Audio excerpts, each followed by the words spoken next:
नमस्कार दोस्तों, मेरा नाम है शहजाद और स्वागत है आपका मेरे YouTube चैनल पर। दोस्तों, आज हम SBI के ब्लू चिप म्यूचुअल फंड के ऊपर बात करने वाले हैं। तो ज़्यादा देरी ना करते हुए आइए शुरू करते हैं आज का वीडियो।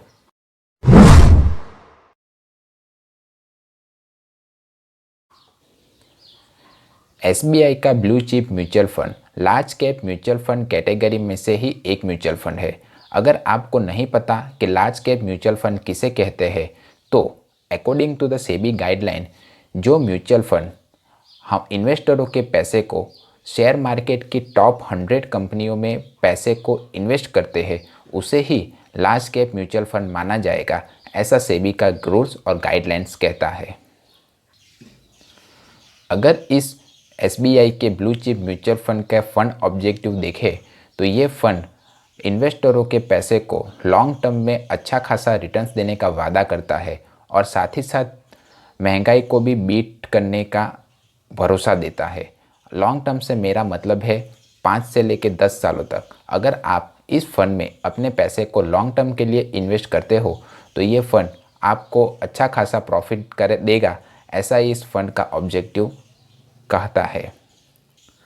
आगे बढ़ने से पहले अगर आपने अब तक मेरे चैनल को सब्सक्राइब नहीं किया हो, तो फटाफट से इस सब्सक्राइब बटन को क्लिक कर दे और वीडियो को लाइक कर दे। अब आगे बढ़ते हैं। अब हम इस SBI के ब्लू चिप म्यूचुअल फंड की कुछ बेसिक डिटेल्स के बारे में जान लेते हैं। ये फंड 15 फरवरी 2006 में लॉन्च हुआ था, यानी कि वैलेंटाइन डे के दिन। इस फंड का अब तक रिटर्न देखे 2006 से तो 11% से 14% तक रहा हुआ। ये फंड जो बेंचमार्क फॉलो करता है वो है S&P BSE 100। ये फंड ओपन एंडेड फंड है। ओपन एंडेड का मतलब है जब आप यानी कि इन्वेस्टर जब चाहे इस फंड में अपने पैसे को लगा सकते हो और जब चाहे इसमें से अपने पैसे को निकाल सकते हो। नो ब्लॉकिंग पीरियड इस फंड के लिए अवेलेबल है। 28 फरवरी 2021 तक इसकी AUM यानी कि एसेट अंडर मैनेजमेंट 26,816 करोड़ है, यानी कि ये एक अच्छा खासा बड़ा लार्ज कैप म्यूचुअल फंड है और काफ़ी सारा पैसा एसेट मैनेजमेंट कंपनी मैनेज कर सकती है। अगर आप इस फंड में लमसम इन्वेस्ट करना चाहो तो 5,000 रुपीज़ के साथ इन्वेस्ट कर सकते हो, और अगर SIP करवाना चाहो तो मिनिमम 500 रुपीज़ से आप अपनी SIP चालू कर सकते हो। अगर हम एग्ज़िट लोड की बात करें तो 1 साल से पहले अगर आपने अपने इन्वेस्ट हुए पैसे को निकाल लिया तो 1% चार्ज आपके ऊपर लगेगा, और अगर 1 साल के बाद आपने अपने इन्वेस्ट किए हुए पैसे को निकाला तो उस पर कोई भी एग्ज़िट लोड नहीं लगेगा। अगर एक्सपेंस रेशियो की बात करें तो 1.8% है, जो मेरे हिसाब से काफ़ी ज़्यादा है, क्योंकि जितना ज़्यादा एक्सपेंस रेशियो होगा उतना ही कम आपका प्रॉफिट होगा। तो जब भी म्यूचुअल फंड को आप चुनें तब कम से कम एक्सपेंस रेशियो वाला म्यूचुअल फंड ही आप चुनें, ताकि आपको ज़्यादा से ज़्यादा प्रॉफिट हो। अब रेगुलर प्लान का जो एक्सपेंस रेशियो होता है वो ज़्यादा होता है comparison to direct growth plan का।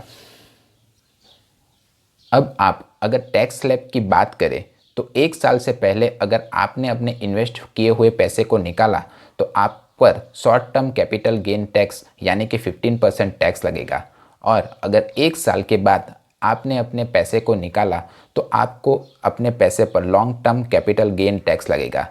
इसका मतलब कि आपको 10% टैक्स देना होगा, उसमें से भी 1 लाख रुपये एजेंट हो जाएगा, और उसके बाद जो भी रकम आपके म्यूचुअल फंड पे बचेगी उस पर 10% टैक्स लगेगा। अगर आप इस फंड के पास रिटर्न्स को देखें तो पिछले 1 साल में इसने 47% रिटर्न्स दिया है, पिछले 3 सालों में 14.2% रिटर्न दिया है, और पिछले 5 सालों में 16.0% रिटर्न दिया हुआ है। अगर आप अपने इस फंड में अपने पैसे को निवेश करना चाहते हो तो अपने फंड मैनेजर से सलाह ज़रूर ले लें, और इस लार्ज कैप कैटेगरी में और भी जो म्यूचुअल फंड है उसके साथ इस फंड को कंपेयर कर ले और उसके बाद ही इस फंड में इन्वेस्ट करें। अगर आप इस फंड की इन्वेस्टमेंट को देखें तो इसने ज़्यादातर अपना पैसा finance sector, automobile sector, IT, consumer good, construction जैसे बड़े बड़े सेक्टर में इन्वेस्ट किया हुआ है। अगर टॉप होल्डिंग कंपनियों को देखें तो एचडीएफसी, आईसीआईसीआई, इन्फोसिस जैसी कंपनियों में इसने निवेश किया हुआ है, जो आप स्क्रीन पर देख सकते हैं। अगर रिस्कोमीटर पर इस फंड का आप रिस्क देखें तो वो हाई कैटेगरी में आता है। इसीलिए अगर आप इस फंड में इन्वेस्ट करना चाहो तो अपने फंड मैनेजर से सलाह जरूर लें, क्योंकि ये फंड इक्विटी यानी कि शेयर मार्केट में अपने पैसे को निवेश करता है। भले ही ये टॉप 100 कंपनियों में अपने पैसे को निवेश करे, पर अगर इन टॉप 100 कंपनियों में भी शेयर मार्केट की तरह उतार चढ़ाव आया तो आपको नुकसान हो सकता है। अगर फंड मैनेजर के बारे में बात करें तो मिस सोहिनी अदानी इस फंड को सन 2010 से मैनेज कर रही है और सिटी राइटर सेक्टर की रेटिंग्स के मुताबिक इस फंड मैनेजर की रेटिंग 49 है, जो आप स्क्रीन पर देख रहे हो। अगर आपको मेरा ये वीडियो पसंद आया हो तो चैनल को सब्सक्राइब करें और वीडियो को लाइक करें। मिलते हैं अगले वीडियो में, तब तक के लिए धन्यवाद।